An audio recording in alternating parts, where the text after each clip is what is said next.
भला हुआ मेरी माला टूट गई, मैं राम भजन से छूटी। भला हुआ मेरी माला टूट गई, मैं राम भजन से छूटी। मेरे सिर से टली बला, भला हुआ मेरी माला टूट गई, मैं राम भजन से छूटी। मैं राम भजन से छूटी। नमस्कार मेरे प्यारे भाइयों, मेरे परमात्मा के प्यारे जीव हंसों। मैं बंदी छोड़ से यही दुआ करूंगा कि आप सब मेरे भाइयों का विवेक पहले से ज्यादा और ज्यादा और ज्यादा से ज्यादा बढ़ता जाए, ताकि ऐसी कोई चीज ना रहे जो आपके समझ में ना आए। वैसे तो मुझे पता है कि आप सब मेरे भाई अब इतने विवेकी हो चुके हो कि बिना बताए भी वाणियों को अपने आप समझ सकते हो और हर चीज बिल्कुल क्लियरिटी से जान भी सकते हो, परख भी सकते हो। लेकिन जो मेरे भाई अभी नए नए इस YouTube चैनल से जुड़ रहे हैं, इस सत्संग को सुन रहे हैं, उनके लिए मैं यही कहना चाहूंगा कि आप इस सत्संग को बिल्कुल शुरुआत से सुने, 1 नंबर से सुने, उसके बाद 2, 3, 4 करते हुए ऊपर की तरफ बढ़े, ताकि आपको हर चीज बिल्कुल सही से समझ में आने लग जाए। क्योंकि मैंने बहुत सी चीजें ऐसी बताई हैं जो बिल्कुल शुरू में है, जो बेस है। उस बेस को जानने के बाद ही आप आगे बढ़ेंगे तो आपको ज्यादा समझ में आएगा, नहीं तो आपको लगेगा कि शायद मैं कुछ गलत बता रहा हूं। तो इसलिए मेरे भाइयों, बिल्कुल शुरुआत से शुरुआत करें और अपने इस अनमोल जीवन को बर्बाद होने से बचाएं। साहिब बंदगी। तो भाइयों, आज जो हम सत्संग करेंगे वो कबीर सागर से करेंगे। बहुत ही अनमोल वाणी है, बहुत प्यारी वाणी है, बहुत ही गूढ़ ज्ञान बताया गया है। इसको अच्छी तरह समझने की कोशिश करना, आपका हर डाउट क्लियर हो जाएगा, सारे भरम खत्म हो जाएंगे। तो क्या कहती है वाणी? तो कहते हैं, आदि नाम है अजर शरीरा, तन मन से गह सत्य कबीरा। जोई गहे धर्मदास कबीरा, सो पावे सुख सागर तीरा। तो यहां बिल्कुल क्लियर कर दिया साहिब ने कि आदि नाम है अजर शरीरा, यानी आदि नाम कोई मंत्र नहीं है। आदि नाम उस आत्म देव का नाम है जो अजर अमर अविनाशी है। आदि नाम है अजर शरीरा, तन मन से गह सत्य कबीरा। कि तन मन से उस शब्द गुरु, उस सत्य कबीर को ग्रहण कर लो, तभी उस अजर अमर तत्व जिसको हम आत्मा कहते हैं वहां तक पहुंच पाओगे। तो आगे कहते हैं, जो ही गहे धर्मदास कबीरा, सो पावे सुख सागर तीरा। अब यहाँ पे केवल अपना नाम अकेला नहीं लिखा कबीर साहब ने कि यहां केवल कबीरा लिखा हो, नहीं। उन्होंने बोला जो ही गहे धर्मदास कबीरा, यानी कि देह गुरु धर्मदास को भी माने और कबीरा उस परमात्मा को भी माने। सो पावे सुख सागर तीरा, वो उस सुख के सागर को प्राप्त करेगा। यानी गुरु की भी शरण में रहे और परमात्मा की भी शरण में रहे। काया वीर नाम है धीरू, सब घट रहे समाय कबीरू।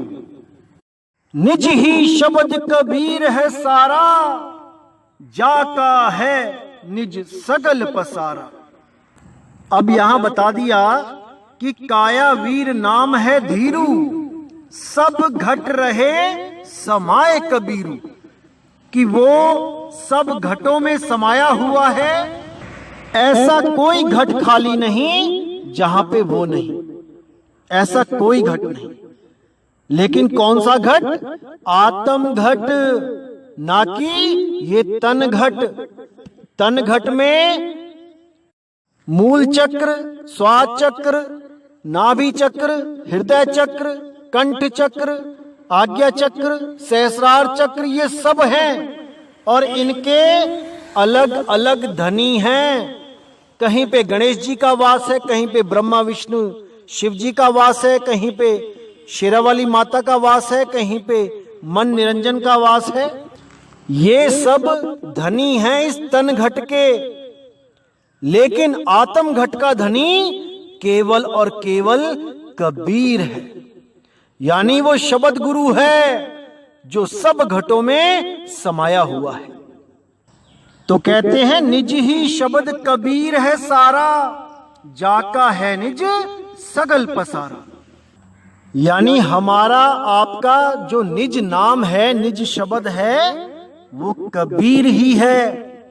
यानी कबीर साहब का और हमारा निज नाम एक ही है, वो दोनों में कोई भेद नहीं है।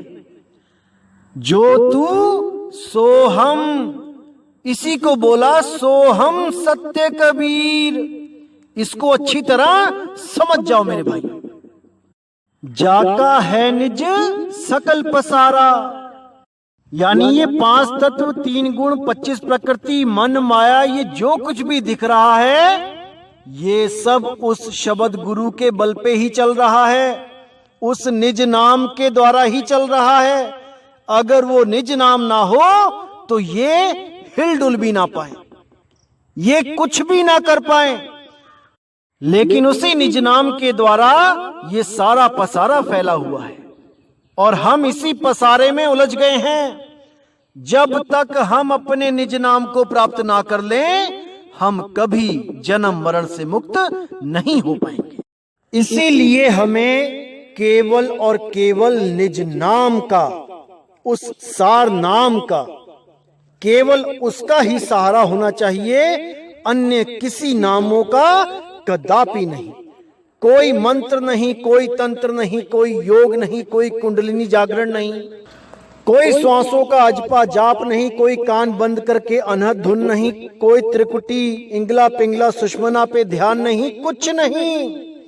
केवल और केवल निज नाम, केवल निज नाम। और जो भी निज नाम को छोड़ के किसी और चीज पे आस लगाता है वो भव बंधन में ही बंधा रह जाता है। मूर्ति पूजा, कोई नदियों में स्नान या कोई तीर्थों में जाके पूजा करना, कोई परिक्रमाएं करना किसी पहाड़ की, किसी मंदिर की, ये सब बंधन है मेरे भाई, बंधन है। केवल अपने आत्म स्वरूप को जान लो, उसी में परमात्मा मिलेगा, उसी में परमात्मा का वास है। क्योंकि परमात्मा जड़ पदार्थों से नहीं मिल सकता। ये सब जड़ पदार्थ माया है मेरे भाई, माया। इस जड़ पदार्थों से परे जो चेतन सत्य स्वरूपी आत्म देव है, उसमें परमात्मा का वास है। आप आत्म देव को प्राप्त करके परमात्म देव को भी प्राप्त कर सकते हैं। इसीलिए बोला गया, जब लग ना चीनोगे आत्म, तब तक ना पई हो परमात्म। आत्म चीन्हे परमात्म चीन्हे, संत कहावे सोई, और यह भेद काया से बाहर, बूझे बिरला कोई। तो फिर कहते हैं, डोरी एक अनूप है, अधरे दर्शन होए, काया से बाहर लखे, हंस कहावे सोए। हंस वो होता है जो परमात्मा को इस नाशवान काया में नहीं ढूंढता है, बल्कि उस परमपिता परमात्मा शब्द गुरु को अपनी आत्मा में ढूंढता है। जैसे साहिब ने बोला, बूंद समाना समुद्र में, जानत है सब कोई, समुद्र समाना बूंद में, बूझे बिरला कोई। कि जिस समुद्र को सब लोग ढूंढना चाहते हैं, पाना चाहते हैं, वो उस आत्म रूपी बूंद में नहीं ढूंढ रहे। अगर उस आत्म रूपी बूंद में ढूंढने लग जाएं, तो पूरा समुद्र उस बूंद में ही मिल जाएगा। इसीलिए साहिब ने बोला, घट घट मेरा साइया, सुनी सेज ना कोई, बलिहारी वा घट की, जिस घट परगट होई। यानी ऐसी कोई सेज नहीं जहां पर वो शब्द गुरु नहीं विद्यमान है, बस आप ढूंढ नहीं पा रहे हो उसको, क्योंकि आपको गुरु भेदी नहीं मिल पा रहा है। आप केवल उस गुरु की शरण में चले गए हो जो आपको तंत्र मंत्र विद्याएं सिखा के इन्हीं भरम जालों में उलझा देते हैं। अगर आत्म भेदी, आत्म ज्ञानी सतगुरु आपको मिल जाए तो मेरे भाई आप इसी जन्म में मुक्त हो सकते हैं, इसी जन्म में। लेकिन उस आत्मज्ञानी गुरु का मिलना केवल और केवल परमात्मा की मर्जी पे निर्भर होता है। जब वो दया करता है वो गुरु तभी मिलता है, अन्यथा वो गुरु किसी को नहीं मिल सकता, किसी को नहीं मिल सकता। इसीलिए वाणी में बोला गया है, प्रभ कृपाल कृपा करे, नाम नानक साधु संग मिले। वो तब मिलता है जब प्रभु कृपाल कृपा करता है, जब वो आपकी सच्ची प्यास देखता है मुक्ति के लिए कि कैसे कैसे आप लोग गुरु धारण कर रहे हो केवल मुक्ति के लिए, और उन्हीं गुरुओं से आपको मुक्ति नहीं मिल पा रही है, तब वो उन लोगों पे दया करता है जो निष्काम भाव से, निष्पक्ष भाव से, निस्वार्थ भाव से गुरु को ढूंढ रहे थे ताकि उनको जन्म मरण से मुक्ति मिले। तो उन लोगों को वो बंदी छोड़ दया करके सतगुरु तक पहुंचा ही देता है, चाहे माध्यम कोई भी हो, लेकिन वो अपने हंसों को रास्ता दिखा ही देता है और धीरे धीरे उनका विवेक जगा के उनको परमात्मा की प्राप्ति करवा देता है। उसकी सबसे बड़ी दया यही होती है कि सबसे पहले वो जीवों का सोया हुआ विवेक जगाता है। जैसे ही सोया हुआ विवेक जागता है, विवेक अपना काम करना शुरू कर देता है, सत्य और असत्य का निर्णय करना शुरू कर देता है, और इसी कारण ये जीव हंस कहलाता है। इसी को जीव हंस कहते हैं जो सत्य और असत्य का निर्णय करना जान गया। तो आगे क्या कहती है वाणी, एक रूप शब्दपुर एका, एक भाव दुतिया नहीं देखा, कैसे दुतिया कहिए सोई, दुतिया भरम मिटे सब कोई। अब यहां पर देखो कितना क्लियर कर दिया साहिब ने कि एक रूप शब्दपुर एका। अब यहां पे शब्द के साथ पुर लगाया है। पुर, पुर का मतलब होता है कोई शहर, कोई बस्ती, कोई गांव। जैसे कई नाम हैं, नागपुर, कानपुर, सीतापुर, रामपुर, तो ये पुर संबोधन करता है किसी स्थान को। लेकिन यहाँ पे शब्द के साथ पुर लगाने का क्या मतलब है कि शब्द ही वो स्थान है जहां पे सुरती वास करेगी, शब्द ही वो सतलोक है जहां पर जीवहंस वास करेगा। ये कोई अलख लोक, अगम लोक, अनामी लोक के बारे में नहीं बोला गया है। ये शब्दपुर वही है जहां से हम सब इस दुनिया में आए थे। उस पुर को छोड़ के इस पुर के होके रह गए थे, यानी शब्द को छोड़ के हमेशा के लिए इस देह में आ गए थे और यहां से वापस नहीं जा पाए। तो अब यहां से वापस जाने के लिए केवल एक ही रास्ता है मेरे भाई, वो है सुरत शब्द योग। जिसको हम सहज योग भी कहते हैं। केवल और केवल सहज योग के द्वारा ही हम वापस उस सहज अवस्था को प्राप्त कर सकते हैं जहां पे हम पहले थे। तो उसी का ज्ञान देने के लिए बंदी छोड़ साहिब इस दुनिया में मनुष्य का रूप धारण करके आते हैं, ताकि हम सब उनकी भाषा को समझ सकें और उनसे वो दिव्य अनमोल ज्ञान जान पाएं। अन्यथा उनको कोई शरीर धारण करने की जरूरत नहीं थी। केवल हमारी वजह से उनको इस दुनिया में आना पड़ा। इसीलिए बहुत ही सुंदर भजन बनाया गया है साहिब के ऊपर। संत वेश में आए साहिब, संत वेश में आए, जीव चेताने आए साहिब, जीव चेताने आए। इन जीवों को चेताने के लिए वो बंदी छोड़ शब्द गुरु एक इंसानी देह का रूप धारण करके आता है। इसीलिए धर्मदास जी को भी बोला कि धर्मदास, मैं देह नहीं विदेह हूं, तुम इस देह की आस मत रखना, तुम केवल उस विदेह शब्द का ध्यान धरना। वही मेरा निज रूप है, वही मेरा और तुम्हारा निज नाम है। तो धर्मदास जी ने कहा कि मैं कैसे मानूं? दीसे देही कहो विदेही, अरे मुझे तो तुम्हारी देह दिखाई दे रही है। तब साहिब ने कहा ये केवल दिखाई दे रही है, असल में ये है नहीं। मैं विदेही हूं, तुम भी विदेही हो, लेकिन तुम भूल चुके हो उस अवस्था को।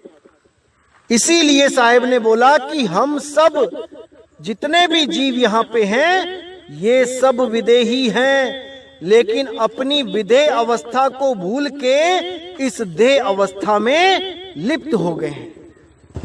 अब जब तक हमें कोई ऐसा गुरु नहीं मिल जाता जो हमें उस विदेह नाम का, विदेह ध्यान का ज्ञान करवा दे, तब तक हम अपने इस रूप को नहीं छोड़ सकते, नहीं छोड़ सकते, उस रूप को प्राप्त नहीं कर सकते। इसीलिए साहिब ने हमेशा यही बोला है कि जो नाम है वो विदेह है, वो देहधारी नाम नहीं है। शब्द शब्द सब कोई कहे, वह तो शब्द विदेह, जीवा पे आवे नहीं, निरख परख कर ले। अच्छी तरह निरख परख कर लो और केवल विदेही नाम से, जो इस देह से परे है, उसका ध्यान करो, ना कि इंगला पिंगला सुषमना में ध्यान धरो, या इंगला पिंगला सुषमना में श्वासों का जाप अजपा जाप करो। नहीं, ये सब त्याग दो मेरे भाई, त्याग दो। तो साहिब कहते हैं, कैसे दुतिया कहिए सोई, दुतिया भरम मिटे सब कोई। कि अब दुतिया यानी दो कैसे कहूं, अब तू मैं वो परमात्मा हम सब एक ही रूप हैं। वहां पे गुरु और चेला भी खत्म हो जाता है, वहां केवल और केवल शब्द रह जाता है। उसी शब्द को सार शब्द बोला गया है, उसी को अखंड शब्द, अडोल शब्द, अबोल शब्द बोला गया है। वही हम सब की प्यास खत्म कर सकता है, नहीं तो यही प्यासे मर जाना है मेरे भाई। तो अच्छी तरह समझना है कि हमें चाह है तो किस चीज की है। पहले हमें वस्तु पता करना पड़ेगा कि हमें चाहिए क्या। वस्तु तो तब मिलेगी ना, पहले जान लो कि वस्तु क्या है। इसीलिए बोला कि वस्तु कहीं ढूंढे कहीं कैसे लागे हाथ, गुप्त वस्तु तब मिले जब भेदी लीजे साथ। तो आगे कहते हैं, एक ही हम तुम एक शरीरा, एक शब्द है मत के धीरा, दूसर भाव नहीं है आशा, सोई कबीर सोई धर्मदासा। देखिए कितना स्पष्ट कर दिया। अगर अब भी किसी के समझ में नहीं आता तो मेरे भाई वो कभी नहीं समझ सकता। स्वयं कबीर साहब भी अगर आके समझाएं तब भी ना समझ पाए, अगर अब नहीं समझा तो। साफ कह दिया, एक ही हम तुम एक शरीरा, एक शब्द है मत के धीरा। यानी तेरा मेरा स्वरूप एक सा ही है धर्मदास, हम दोनों ही एक शब्द हैं। बस मैं उस शब्द को जानता हूं और तुम उस शब्द को भूल चुके हो। जैसे ही मैं तुम्हें उस शब्द का लखाव कराऊंगा और तुम उसका सिमरन शुरू करोगे, धीरे धीरे धीरे धीरे तुम भी उस शब्द को जान जाओगे और तुम में और मुझ में कोई फर्क नहीं रहेगा। हम दोनों ही एक रूप हो जाएंगे। इसीलिए बोला, एक ही हम तुम एक शरीरा, एक शब्द है मति के धीरा, दूसर भाव नहीं है आशा, सोई कबीर सोई धर्मदासा। कि अब दूसरा कोई भाव नहीं है, हम और तुम एक ही हैं। सोई कबीर सोई धर्मदासा, हम दोनों में कोई फर्क नहीं है। इसीलिए जो देह गुरु होता है लेकिन शब्द भेदी गुरु होता है, वो अपने सत्य शब्द को जानता है। इसलिए उसको भी परमात्मा की तरह पूजने में कोई भी प्रॉब्लम नहीं होनी चाहिए, कोई संशय नहीं होना चाहिए। वो दोनों ही एक रूप है, फर्क केवल देह का है। देह छूटेगी और वो स्वयं में स्थित हो जाएंगे, अपने आत्म स्वरूप में स्थित हो जाएंगे। उन दोनों में कोई फर्क नहीं रहेगा।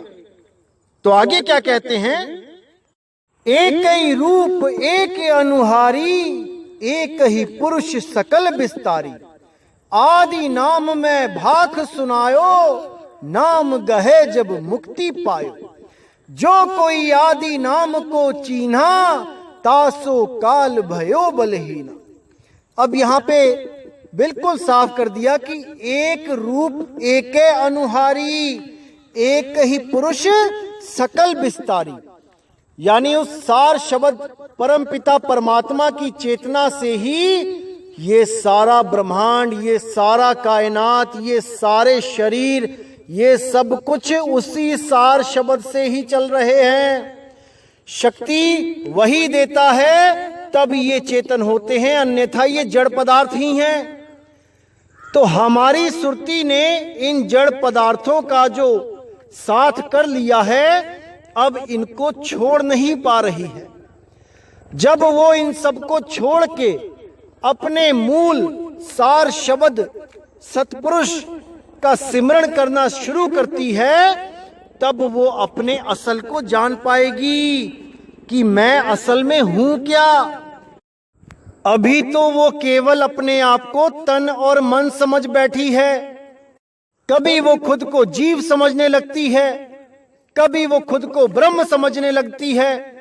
इसी जीव और ब्रह्म की दुविधा में सारा जन्म बर्बाद कर लेती है, लेकिन सत्य से रूबरू नहीं हो पाती, क्योंकि कोई भेदी सतगुरु नहीं आता उसके जीवन में। तो जब शब्द गुरु आ जाता है उसके जीवन में, तो सुरती को उसका मूल बता दिया जाता है।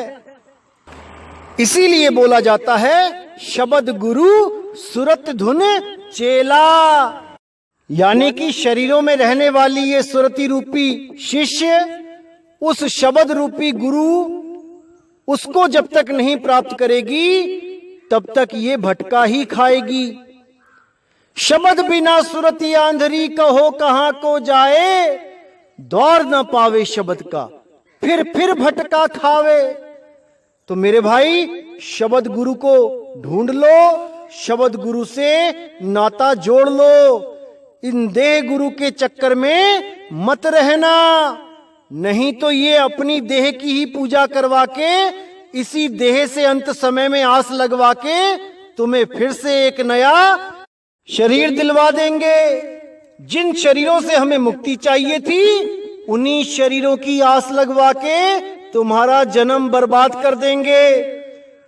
इसीलिए कहता हूं मेरे भाई, जाग जाओ, जाग जाओ, अभी समय है। अगर अभी भी सोते रह गए तो कभी नहीं जाग पाओगे। जाग जाओ मेरे भाई। तो साहिब कहते हैं, आदि नाम में भाग सुनाओ, नाम गहे जब मुक्ति पाओ। यानी उस आदि नाम के बारे में मैंने इतना भाग भाग के ग्रंथ भर दिए, जब तक तुम उसको नहीं चीनोगे तब तक मुक्ति नहीं मिलेगी मेरे भाई। ये कोई आदि नाम मंत्र नहीं है कि कोई किताब में लिख दिया आदि नाम। ये सारा ज्ञान आदि नाम को ही समझाने के लिए बोला जा रहा है, इसीलिए इसको भाखना बोला गया है। जो भी भाखा जा रहा है उसको समझो, उसी में आदि नाम का गुप्त भेद छुपा है, उसको जानने की कोशिश करो। तो साहिब कहते हैं, जो कोई आदि नाम को चीन्हा, तासो काल भयो बलहीना। यानी उस आदि नाम को सत्संगों के द्वारा जो चीन जाता है, जब चीन जाता है तो सतगुरु के पास भी पहुंच जाता है। अगर चीनेगा ही नहीं तो सतगुरु के पास पहुंच भी नहीं पाएगा। जैसे हजारों मेरे भाई अब जाग रहे हैं, हजारों फोन आते हैं, हजारों मैसेज आते हैं, इससे समझ में आ जाता है कि मेरे भाइयों का विवेक अब जाग गया है। आदि नाम को वो चीन चुके हैं, अब केवल सतगुरु की शरण में जाना बाकी है। तो उन सब भाइयों का मैं तहे दिल से स्वागत करता हूं जो इस अनमोल ज्ञान को समझ चुके हैं, जान चुके हैं। जो लोग श्वासों के अजपा जाप से, अनहद नाद से और मंत्रों से दूर हो चुके हैं, ये ज्ञान केवल उन लोगों के लिए है जो इन सब से परे जाना चाहते हैं, जो इन सब से पार होना चाहते हैं। लेकिन जो मेरे भाई की श्रद्धा अभी भी मंत्रों में या श्वासों के जाप में या अनहद नाद में है, उन लोगों से मैं फिर हाथ जोड़ के विनती करूंगा कि आप लोग आश्रम में ना आए, क्योंकि आप आ भी जाओगे तब भी आपकी जो पुराने संस्कारों की जो डोर है वो आपको वापस खींच लेगी। इसलिए पहले उन भक्तियों को पूरा कर लें, जब वहां लगे कि कुछ नहीं रखा है, मन भर जाए, केवल तभी आश्रम में आए, तभी सार नाम की प्राप्ति करें। अन्यथा अपना ये समय बर्बाद ना करें, जो कर रहे हैं उसको करते रहें। मैं कभी नहीं चाहूंगा कि आप कोई भी क्लास को अधूरा छोड़ के आगे बढ़ जाओ। जब आपका बेसिक क्लियर नहीं हुआ तो आप अगली क्लास को भी पार नहीं कर पाओगे, आप वहां पर भी अनुत्तीर्ण हो जाओगे। इसलिए मेरे भाई, पहले जहां जुड़े हो अच्छी तरह खोजबीन कर लो, परख कर लो कि वहां जुड़े रहने से आपका कल्याण होगा कि नहीं होगा। केवल तभी आगे बढ़ें, अन्यथा ना बढ़ें। तो क्या कहते हैं आगे साहेब, आदि नाम है मुक्ति का, जप जाने जो कोए, कोटि जाप संसार में, तासे मुक्ति ना होए। कि आदि नाम से ही सबको मुक्ति मिलेगी, लेकिन अगर कोई उसको जपना जानता हो तो। क्योंकि बाकी जितने नाम हैं वो सब मुख से जपे जाते हैं, मन में जपे जाते हैं, श्वासों में जपे जाते हैं। लेकिन आदि नाम ये ना तो मुख से जपा जाता है, ना मन में जपा जाता है, और ना ही श्वासों में जपा जाता है। ये इन तीनों से सर्वदा मुक्त है। ये केवल सुरति के द्वारा जपा जाता है। और ये कोई जाप नहीं बोलेंगे कि सुरति कुछ जपेगी, ये ध्यान के द्वारा उसको प्राप्त करती है। इसीलिए नानक साहिब ने बोला, जिन ही नाम ते आया, गए मसक्कत काल, नानक ते मुख उजले, केती छूटी नाल। कि जिसने भी उस नाम का ध्यान किया, याद रखो मेरे भाई, जपना नहीं है, ध्यान करना है। और नाम का ध्यान करना है, अक्षरों का ध्यान नहीं करना है कि कोई अक्षरों का ध्यान करने बैठ गया, बिल्कुल नहीं। नाम का ध्यान करना है, उसी से मुक्ति होगी। लेकिन उस गुप्त भेद को बताने वाला सतगुरु आपके जीवन में होना चाहिए, तभी आपको मुक्ति मिलेगी, अन्यथा कदापि नहीं। तो कहते हैं, कोटि जाप संसार में, तासे मुक्ति ना होए। इन अनंत जापों को, इन करोड़ों जापों को जपते रहो, जपते रहो, किसी को मुक्ति नहीं मिल सकती, नहीं मिल सकती।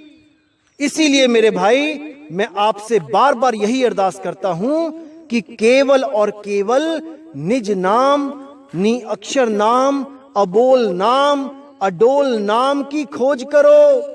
ऐसा गुरु ढूंढो जो इस नाम से आपकी सुरत की डोर को जोड़ दे, ताकि आप सदा के लिए भव बंधन से मुक्त हो जाएं। तो मेरे भाई, परमात्मा से दुआ करूंगा कि आप सबका भाइयों का विवेक बढ़ता जाए और जल्दी ही आपके अंदर वो सच्ची लगन पैदा हो जाए कि हमें केवल मुक्ति चाहिए। जब तक ये लगन पैदा नहीं होगी तब तक काम नहीं बनेगा मेरे भाई। तो इसी के साथ दोस्तों मुझे विदा करें। जय गुरु बंदी छोड़ वैराग साहिब, जय गुरु बंदी छोड़ साधु शरण साहिब, जय गुरु बंदी छोड़ बाबा मदन साहिब, बाबा नानक साहिब, बाबा रविदास जी, बाबा गरीबदास जी, बाबा धर्मदास जी। जय हो मेरे सतगुरु बंदी छोड़ सतगुरु सत्य कबीर साहिब की सदा ही जय हो, सदा ही जय हो मेरे मालिक की साहिब बंदगी सतनाम।